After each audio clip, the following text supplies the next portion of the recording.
Bonjour, je suis le docteur Farah Demir, consultant en obstétrique et gynécologie à l'hôpital Royal King à Moka, île Maurice. Le syndrome prémenstruel est un syndrome qui affecte beaucoup de femmes et le pourcentage des femmes qui sont affectées peuvent varier de 5 à même 90%. Oh, donc, ce n'est pas à toutes les femmes qu'on a le même type de symptômes. Les symptômes sont très complexes car il y a une panoplie de symptômes qui sont associés physiquement, psychologiquement, émotionnellement et surtout avec les prises de sautes d'humeur. Les symptômes qui ont été souvent reliés à ce type de syndrome sont l'angoisse, la dépression, les douleurs du ventre, la fatigue, le manque de sommeil, ballonnement des ventres. Parfois même, il y a d'autres symptômes qui sont moins reliés, tels que le vomissement, la diarrhée.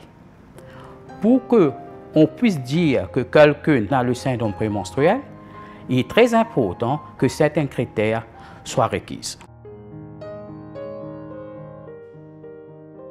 Pour pouvoir dire à quelqu'un que vous avez le syndrome prémenstruel, dont vous déjà lui a dit qu'elle a un problème, il faut que les symptômes soient répétitifs pendant plus que 4 à 6 mois.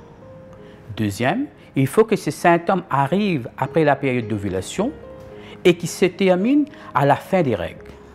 Troisièmement, il faut que ces symptômes ont un effet quelque part désobligeant dans la vie de la patiente en termes du social, en termes de sa vie professionnelle, mais aussi en termes de ce qu'elle peut ressentir à chaque mois.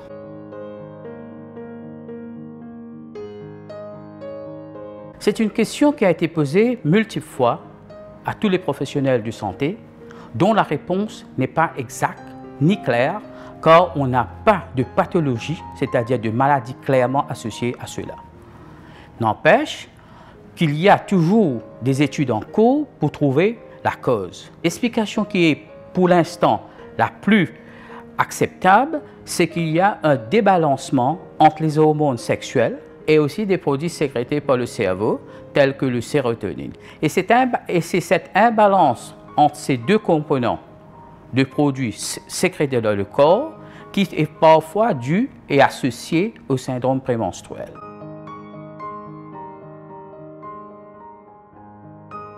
C'est clair et net que, comme je l'ai déjà expliqué auparavant, après la période d'ovulation, il y a un changement dans le contexte hormonal, surtout les hormones féminines, et sur le comportement de la femme. Et c'est pourquoi qu'on a les symptômes d'association entre d'humeur, saute d'humeur, dépressif, angoisse et surtout très coloreux.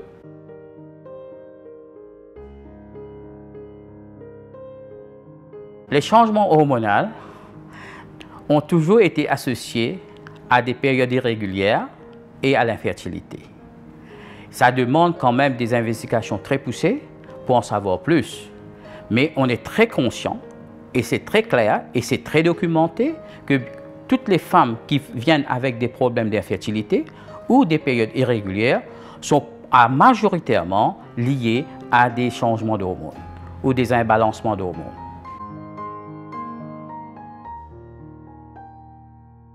L'exercice aide beaucoup.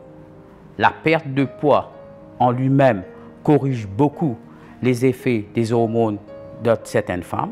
Et ces deux choses emmènent quand même un surplus dans le traitement même du syndrome prémenstruel. En tant que professionnel de santé, je suis très ouvert à n'importe quel type de produit que les patientes prennent pour pouvoir alléger leurs problèmes. Que ce soit des herbes, que ce soit du thé vert ou d'autres, il faut être conscient que c'est n'importe ce qu'on prend qui n'est non prescrit par le médecin en question et doit être pris quand même avec modération.